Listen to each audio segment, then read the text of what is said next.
Maayong hapon, Negros. Ini ang Digicast Negros 10. Ang nagapanguna nga napulo ka mga balita sa isla sang Negros ang among ligadulong sa inyo. Update niyo kami via Facebook, YouTube, kag sa KCAT Channel 11. Kag subong mabatayan mo kami live sa FM station nga 91.1 FMR Bacolod. Kag yari na ang top 10 nga mga balita sa Negros, subong adlaw. Magic mushroom kung uho nga ginagamit nga substitute sa illegal nga droga nakuha sa bypass operation. Tricycle driver patay sa pagpaniro sa Guasang Mall.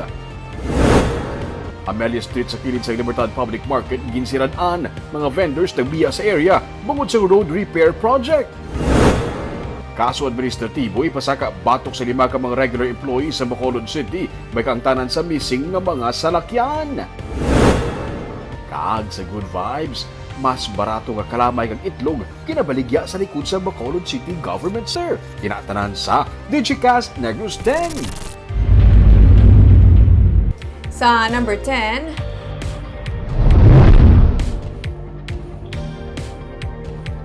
low pressure area ang mahimo nga mangin isa ka bagyo kag ginapaabot nga magasulod sa PAR subong o kon buwas nga adlaw.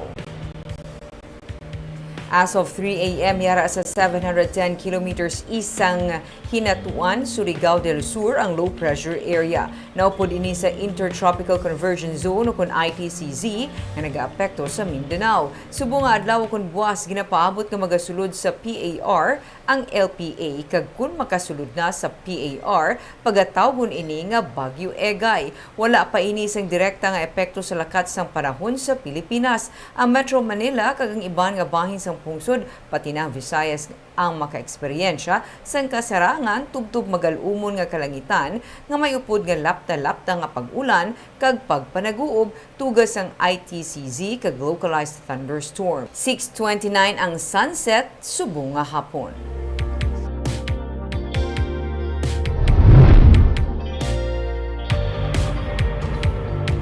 Sa number 9, Bacolod City Water District ang nagpadala na sang letter of intent sa kay Governor Eugenio C. Lacson nga sila makigbahin sa bulk water project sa Negros Occidental.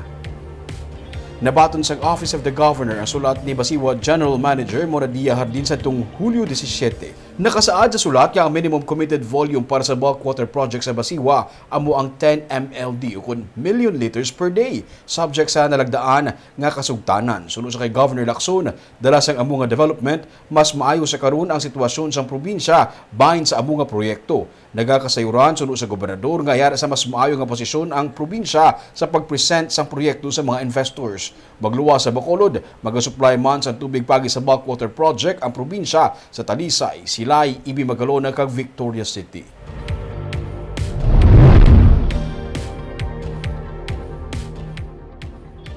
Sa number 8, unfair kag biased ang mga pahayag nga ginbuy-an sa provincial administrator angot sa pagkakita sang duha ka mga bala sa hagdanan sang FT-Mon sa Negros Occidental. Inisuno kay Renelo Lastiere ang pamuno sa Safety and Security Division sa Negros Occidental base sa pahayag nga iyagin padala sa katapos sang media. Wala pa man gani isuno kay Lastiere nagwa ang resulta sang pagpangusisa sang pulis sa kaso.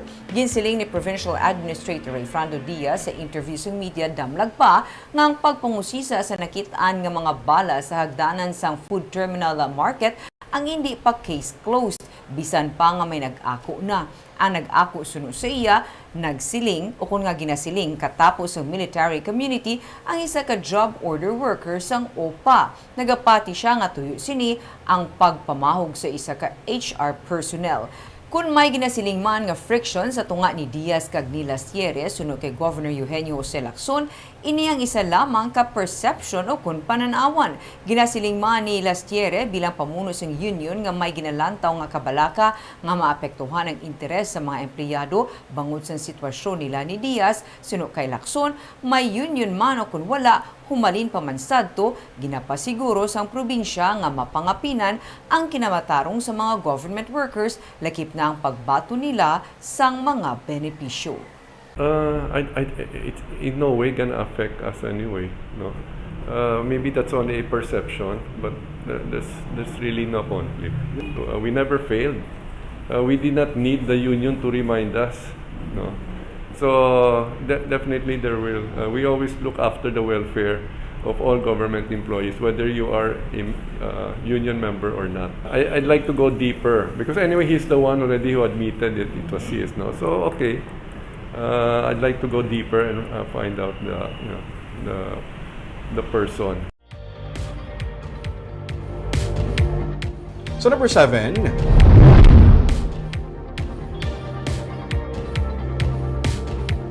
kaso administratibo ang ipasaka batok sa 5 ka mga empleyado sa syudad sa Bacolod nga ginaligar. May kaangtanan sa nadula nga mga salakyan bangod ging kawat. May report si Nico Delfin.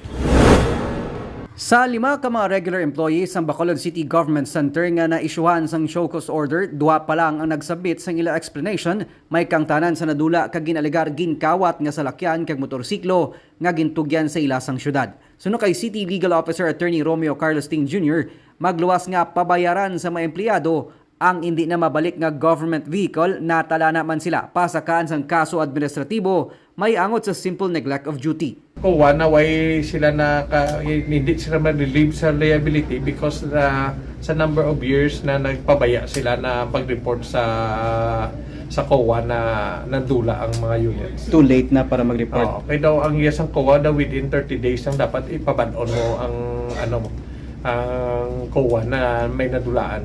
Kung simple neglect of duty ang administrative case, hindi sila for suspension? Laban suspension na. Mga pila ka days? Depende na kung sa discretion ni Mayor kung pila ka number of days. Isa sa 45 ka mga salakyan nga damlag ginapangita sang General Services Office ang na-recover na. Pero suno kay Ting, pabayaran gihapon sa empleyado ang nadula nga mga auto parts ilabi ng mga roida. Tinguwaan man sang syudad nga ma-recover ng iban pa nga mga salakyan kag motorsiklo nga naka-memorandum receipt sa mga nagretiro na nga empleyado sang syudad. Hindi na sila connected sa city, hindi naman sila under sa administrative discipline. So, nila to lang lang guro sila to, pabayron sila to sa mga units na nila, naara sa ila posesyon. Ginmando na ni Mayor Albi Benitez nga dapat mangin accountable kag manabat ang mga empleyado sa mga government assets nga natugyan sa ila. Nico Delfin para sa DJ Cast Negros.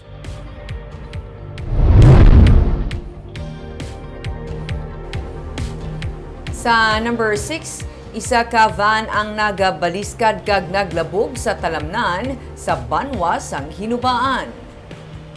Nagbaliskad ang ining van sa dalan nga sakop sang barangay Talakagay, Banwa sang Hinubaan kahapon sang aga. Sa inisyal nga pagpangusisa sang Hinubaan na PNP, mechanical trouble ang natabo bangod na dulaan sang preno ang van kag gindugangan pa sang basa nga dalan bangod nag-ulan.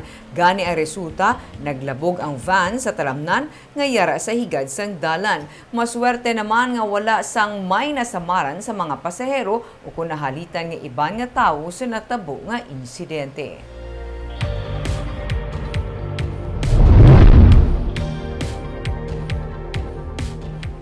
Sa number 5, sa Bacolod City, sa tricycle driver patay matapos gintiro sa guwas ang Isaka Mall sa kagabi.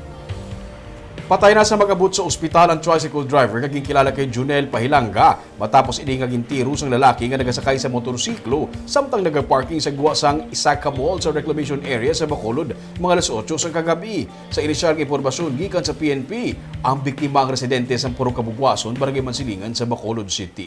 Sunod sa mga saksi, isa lang ka persona nga nagasakay sa motorsiklo ang nagtiro sa biktima nga nag-angkon sang igo sang bala sa ulo. Nakabaton sa impormasyon ng pulis nga may nakaengkwentro nga driver man sang tricycle ang biktima. 5 na kabulan ang nagligad pero ini ang ginausisa pa sang pulis. May empty shells ang 45 caliber pistol nga nakuha sa crime scene. Para yung pang-investigasyon sa PNP sa pagkilala sa suspect kag sa paghibalo sa motibo sa pagpatay sa biktima.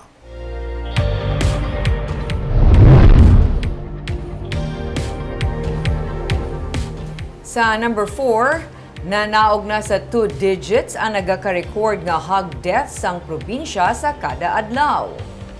Sa July 17 nga report sa Provincial Veterinary Office, 79 na nagkalamatay nga baboy sa among nga adlaw. Ante sina 67 ang na-record nagkalamatay nga baboy tugas ang nagkalain-lain nga balatian. Sunod kay Governor Eugenio Jose Lacson, nagapanubo ang nagaka-record swine deaths gikan sa 3 ka digit sadto kag may tion pa nga nagadangat sa tig 400 ka baboy ang nagakapatay sa kada adlaw. Nagapabili naman sa 20 ang mga banwa kag syudad nga nag-record sang swine deaths. 194.6 million pesos ang balor sang kahalitan nga natugas sang hog deaths. Halos 4,000 naman ka mga hog racers ang apektado.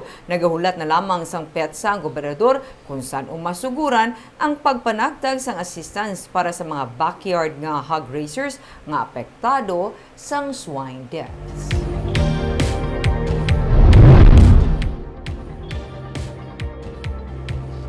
Sa number 3, temporaryo nga ginsiradaan ang Amelia Street sa kilid sang annex building sang Libertad Public Market sa Bacolod City kainasang aga. Pati ang mga vendors nga nagaplastar sa amuman nga karsada, nagbiya sa ilang mga pwesto para sa road repair project. Yaring report.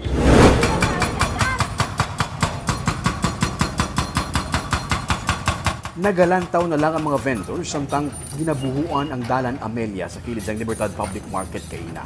Ginkakas nilang ilang mga hayub-hayub sa higad sang karsada para matagaan ligwa ang patigayunon ng road repair projects ng DPWH. Ang dalan ginsirad-an man. Wala ginapalabyan sa mga motorista. Ang piyak na side, bago lang man masemento, kaagpadayon pa nga ginakaayo. Si Susan Arhenal nagsiling nga masaylo na lang sila anay sa tabok sa merkado. Pagbalik nila, ladlad himos na lang sila. Sila ang kabahin sa himuon nga night market sa syudad kay wala sila nang imapalaron na makakuha sa pwesto sa jolats kaging patigayon sang syudad. Ano lang matabo? Sa ladladimos kami. Kung saan kanisan ulang, pili makaladlad. Ha? Matapos ni Pani, ubra. Tapos ubra ng dalan. Ladlad na lang. Ladlad. Wala na structure. Ay, Hindi na pwede mabutang kuwan. naku wala. 6 to 5 ko na. 6 p.m. O sa Gabi? gabi. Aka mo ba night market nga ginatawag? Ginpahibalo sila nga kayuhon ang dalan pati na ang drainage sa palibot sa merkado gani malawig-lawigan ang patigayunon nga pagkaayo.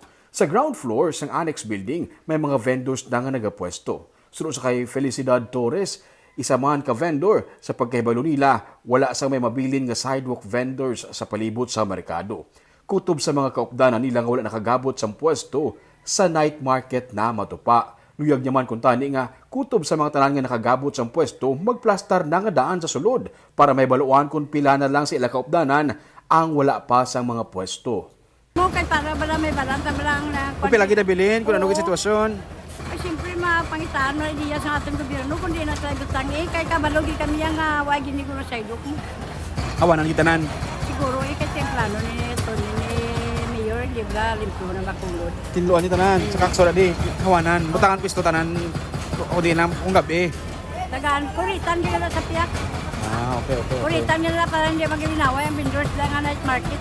Kay na, temporaryo lang anay nga sa dalan nga ginakuring nagpwesto ang mga vendors. Nagahulat-hulat sila sa mga instructions sa ila sang syudad kag kung saan upang gasuguran ang night market.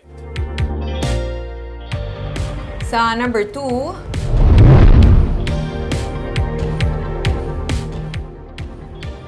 napulo ka mga puluyan sang ISF o kon informal settler families ang gindemolish. Sila sa karon na nagahulat sang ayuda.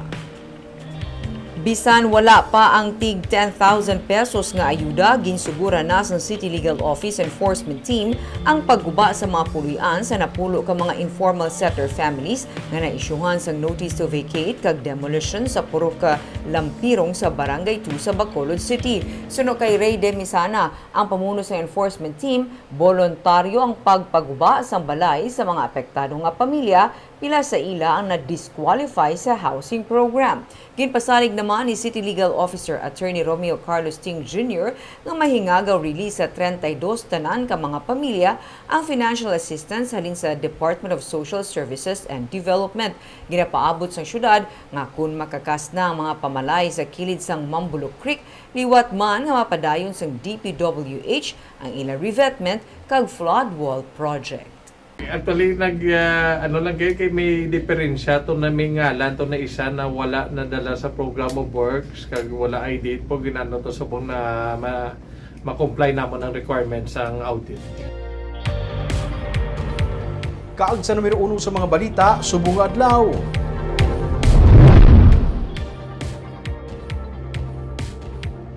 Pasobra sa 300 pesos nga balor sa magic mushroom o kung mga uhong nga ginagamit bilang alternatibo para sa illegal nga droga ang recover sa PNP sa buy-bust operation nga gipatigayon sa Bacolod City. Sunod sa PNP, gikan sa Don Salvador Benedicto ang amo nga mga uhong. 17 tanan kapak sang magic mushroom nga may market value nga 361,000 pesos ang nakumpiskar sa katapos sa Police Station 5 bagi sa isa ka buy-bust operation nga ginpatigayon batok sa duha ka mga street-level individual sa barangay Kabug sa Bacolod City. Na-recover man sa mga pulis ang napuno ka mga sachet sang shabu sa mga sospetsado nga ginkilala nga sanday Dayan Tolmo, 35 anyos, Franz Jovi Tolmo, 26 anyos kag Fier Santillan. Sunod sa kay Police Lieutenant Bonifacio Angkahats, spokesperson sa Bacolod City Police Office, bakabig nga alternatibo sa marijuana kag ecstasy ang magic mushroom nga isa ka sa isang hallucinogenic drug. Sa inisyal nga pagpangusisa sa kapulisan, gikan sa Banwasan Don Salvador Benedicto ang wild nga klase sa mga mushroom nga ginaproseso sa mga nadakpan antes iniibaligya. Ang magic mushroom ang sarang masamo sa pagkaon nga do regular nga subak nga ginabaligya sa merkado. Gani, nag-coordinate na ang BCPO sa Negros Occidental Police Provincial Office kag sa Food and Drug Administration. Agud mapunggan ang paglaptas ng magic mushroom. Ginpasaka naman ang kaso angot sa pagsupak sa Republic Act 9711 o kun ang Food and Drug Administration Act kag Republic Act 9165 batok sa mga sospek. But we are as always on a lookout itong sa mga, lalo na itong paglabas ng magic mushroom na ito. Kasi ano ito pagkain na inalo nila sa pagkain. Baka maihalo pa nila sa ibang brand ng pagkain. Ano effect po? Far as yung usual na effect ng shabu. Wala pa tayong na-interview na nag-use ng ng magic mushroom.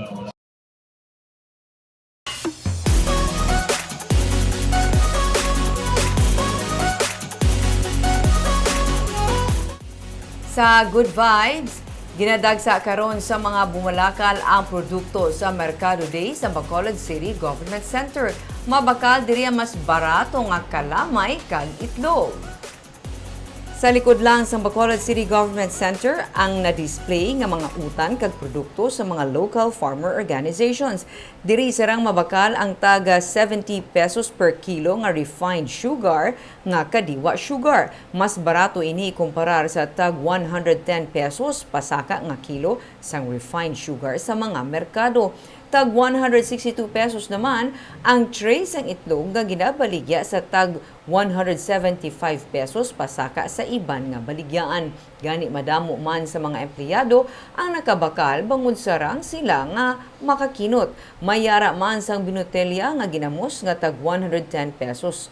Uhong sa tag 70 pesos ang pack kag iban pa. Magalawig ang Mercado Day halin July 19 tubtub 21 kabahin sang pagdumdum sang 49th Nutrition Month. Dumayo to wag namin kadto sa BCGC after sini. Kabay pa may bilin pa ming no. Hasta sa 21 siguro until supplies last at least makakinot. Kalabanan biming dasig basta barato ya dasig lagi kakaubos. Bay pa may harap pa.